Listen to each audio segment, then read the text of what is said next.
Hello दोस्तों, मैं आपका दोस्त मैडी आज आपके लिए कुछ नया और इंटरेस्टिंग लेके आया हूँ। आज हम जानेंगे कंटीजेंट लायबिलिटी क्या होती है। Contingent liability are liability that may be incurred by an entity depending on outcome of an uncertain future event such as the outcome of a pending lawsuit। Contingent liability का मतलब ऐसी liabilities है जो भविष्य में आने वाली परिणामों के आधार पर निश्चित की जाती है कि वह लायबिलिटी है या नहीं।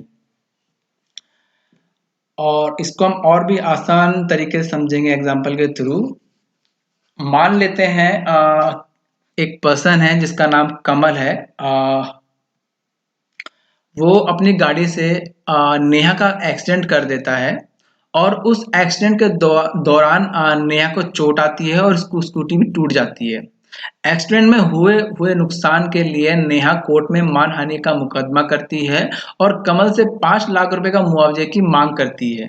कमल के लिए वह 5 लाख की राशि कंटीजेंट लायबिलिटी है क्योंकि it's depend on the future that liability will be पे और नॉट। अगर वह नेहा जो है अगर फ्यूचर में केस जीत जाती है तो कमल को वो पेमेंट करना पड़ेगा, और अगर नेहा केस हार जाती है तो कमल को वो पे नहीं करना पड़ेगा। तो this is called contingent liability. Contingent liability many types की होती है, जैसे contingent liability for the damage, liability for the foreign exchange, liability for the government policies, liability for the patent, liability for the bank guarantee, liability for pending cases and productivity warranty. और lawsuit का मैंने आपको बता दिया अभी कि किस तरह से लॉसूट वाला जो लायबिलिटी है वो कैसे करता है, कैसे क्लेम करता है थ्रू द एग्जांपल।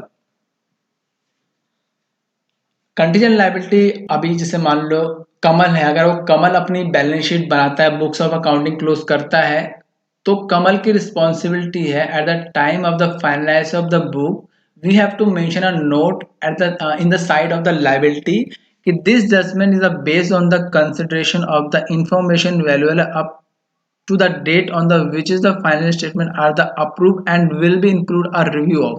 इसका मतलब है कि जो डाटा हम बैलेंस शीट के टाइम पे फाइनल कर रहे हैं, जो हमारे पास डाटा आया हुआ है तब तक हम फाइल कर रहे हैं, फ्यूचर में होने वाले चेंजेस को हम अकॉर्डिंगली उसके अनुसार चेंज करेंगे।